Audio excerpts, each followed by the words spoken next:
Hello, ഇന്നത്തെ craft ഒരു cute gift ഐഡിയാണ്. അതിന് വേണ്ടിയിട്ട് കട്ടിയുള്ളൊരു പേപ്പറാണ് കേട്ടോ ആവശ്യമുള്ളത്. എന്നിട്ട് അതിനകത്ത് ഞാനൊരു ബോട്ടിൽ വരച്ച് കൊടുക്കുന്നുണ്ട്. അതിൻ്റെ ഔട്ട്ലൈൻ ഒന്ന് വരച്ചെടുത്തതാണ് കേട്ടോ. വരച്ച് വന്ന സമയത്ത് അതിൻ്റെ ഒരു സൈഡ് വശം ചെരിഞ്ഞു പോയി. പക്ഷേ എന്നാലും വലിയ കുഴപ്പമില്ലാത്ത രീതിയിൽ അതിൻ്റെ ഔട്ട്ലൈൻ ഒന്ന് വരച്ചെടുക്കണം കേട്ടോ. അപ്പം സിമ്പിളാണ് വരയ്ക്കാൻ, പ്രത്യേകിച്ച് കുഴപ്പമൊന്നുമില്ല. പക്ഷേ ചെരിഞ്ഞു പോയാലും ക്രാഫ്റ്റിന് പ്രത്യേകിച്ച് കുഴപ്പമൊന്നും വന്നിട്ടില്ല കേട്ടോ. പിന്നെ നമ്മുടെ അതിൻ്റെ സെൻറ്ററിലും ഇതേപോലൊരു ഗ്യാപ്പ് ഇങ്ങനെ വരച്ച് വെക്കുന്നുണ്ട്.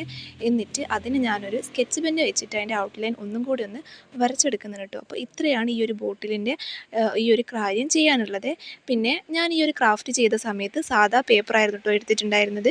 ഈ ഒരു പേപ്പർ കൂടാതെ ഒരു പേപ്പറും കൂടെ ആവശ്യമുണ്ട്. പക്ഷേ അത് വെച്ച് ചെയ്യുന്ന സമയത്ത് ആ ഒരു വൃത്തി വരുന്നില്ല കേട്ടോ. അതുകൊണ്ട് ഞാൻ ഇതേ കട്ടിയുള്ള പേപ്പറാണ് എടുത്തിട്ടുള്ളത്. എന്നിട്ട് ഞാനിവിടെ കാണിച്ചിട്ടുള്ള ആ ഒരു വശം നമ്മൾ കട്ട് ചെയ്ത് മാറ്റണേ. ഇനി അടുത്തതായിട്ട് ഞാൻ പറഞ്ഞിട്ടുണ്ടായിരുന്നല്ലോ കട്ടിയുള്ള പേപ്പർ, അത് വെച്ചിട്ട് കുറച്ച് ഹാർട്സ് വരച്ച് കളർ ചെയ്ത് കൊടുത്തിട്ടുണ്ട് കേട്ടോ. എന്നിട്ട് സെല്ലോ ടാപ്പ് വെച്ചിട്ടൊന്ന് ഒട്ടിച്ചും കൂടെ കൊടുക്കണേ. അപ്പോൾ എൻ്റെ കയ്യിൽ ചെറിയ സെല്ലോ ടാപ്പാണ് ഉണ്ടായിരുന്നത്, അത് വെച്ചിട്ട് ഞാൻ അഡ്ജസ്റ്റ് ചെയ്തു ഒന്ന് ഒട്ടിച്ചെടുത്തിട്ടുണ്ട്. എന്നിട്ട് നമ്മൾ നേരത്തെ കാണിച്ചിട്ടുള്ള ഹാർട്ടുകൾ ഓരോന്നായിട്ട് അതിൻ്റെ മുകളിലൊന്ന് വെച്ച് കൊടുക്കുക. അപ്പോൾ ഇത്രയാണ് ഈ ഒരു ക്രാഫ്റ്റ്. എന്നിട്ട് ലാസ്റ്റ് സെല്ലോ ടാപ്പ് തന്നെ വെച്ചിട്ട് ഇതിൻ്റെ ബാക്ക് വശം ഒന്ന് സെക്യൂർ ചെയ്ത് വെച്ചാൽ മതി കേട്ടോ. അപ്പോൾ ഇത്രയേ ഉള്ളൂ ഇത് ചെയ്തെടുക്കാൻ വേണ്ടിയിട്ട്. പക്ഷേ കാണാൻ നല്ല ക്യൂട്ടാണ്. നിങ്ങൾക്ക് ഈ ഒരു വീഡിയോ ഇഷ്ടമായെങ്കിൽ ചാനലൊന്ന് സബ്സ്ക്രൈബ് ചെയ്ത് സപ്പോർട്ട് ചെയ്യണേ. ഇതുപോലത്തെ ക്യൂട്ട് വീഡിയോ ആയിട്ട് അടുത്ത വീഡിയോയിൽ കാണാം കേട്ടോ. അപ്പോൾ ഇത്രയേ ഉള്ളൂ, ബൈ. ഇതൊന്ന് ട്രൈ ചെയ്തിട്ട് റിസൾട്ട് ഒന്ന് പറയണേ. Okay, by.